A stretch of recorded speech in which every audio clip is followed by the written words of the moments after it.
ഇന്ന് ഞങ്ങൾ വളരെ സ്പെഷ്യലായിട്ടുള്ള ഒരാളെ കാണാൻ പോവുകയാണ്. കുഞ്ഞിപ്പെണ്ണിന് എല്ലാ ദിവസവും ഞാൻ മുടങ്ങാണ്ട് ഒരാളുടെ കഥ പറഞ്ഞു കൊടുക്കുമായിരുന്നു. ആ കഥയിലെ ആളെ കാണാൻ വേണ്ടിയിട്ടാണ് ഇന്നത്തെ യാത്ര. ശരിക്കും പറഞ്ഞാൽ ഇങ്ങനെ ഒരാൾ ഉണ്ടെന്ന് എനിക്ക് ഇതുവരെ യാതൊരു അറിവുമില്ലായിരുന്നു.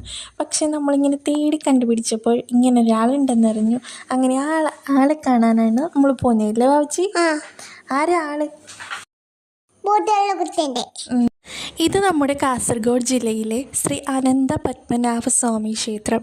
നമ്മുടെ തിരുവനന്തപുരത്തെ പത്മനാഭസ്വാമി ക്ഷേത്രത്തിൻ്റെ മൂലസ്ഥാനം എന്നറിയപ്പെടുന്നു.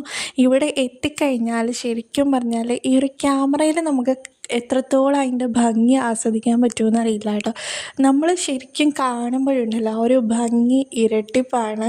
അത്രയ്ക്കും ഭംഗി. എവിടെ നോക്കിയാലും വെള്ളം, ആ ഒരു വെള്ളത്താൽ ചുറ്റപ്പെട്ട് കിടക്കുന്ന ഒരു മൊത്തത്തിലൊരു അത്രയ്ക്കും ഭംഗിയാർന്ന ഒരു പ്രദേശമെന്ന് പറയാം. പോകുന്ന വഴികളും അതുപോലെ തന്നെ മനോഹരങ്ങളാണ് കേട്ടോ. നമുക്ക് എത്തിപ്പെട്ട് കഴിഞ്ഞാൽ ഒരു വല്ലാത്തൊരു അനുഭൂതിയാണ്.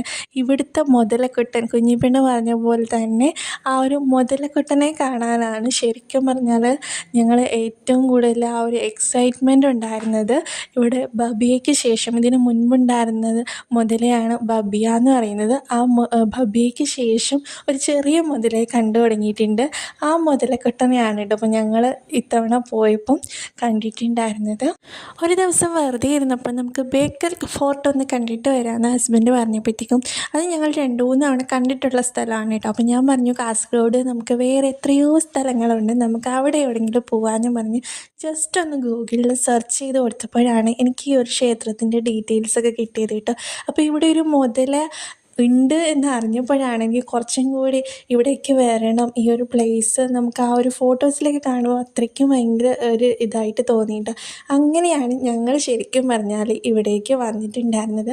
പിന്നെ നമുക്ക് വരാനും ഭഗവാനെ കാണാനും ഒക്കെ ഒരു യോഗവും കൂടി വേണമല്ലോ. അപ്പോൾ അതൊക്കെ മൊത്തത്തിൽ ആ ഒരു ഡേയിൽ ഉണ്ടായിരുന്നെന്ന് തോന്നുന്നു. അതുകൊണ്ട് തന്നെ ഈ ഒരു യാത്ര കാര്യങ്ങളൊക്കെ ഭംഗിയായിട്ട്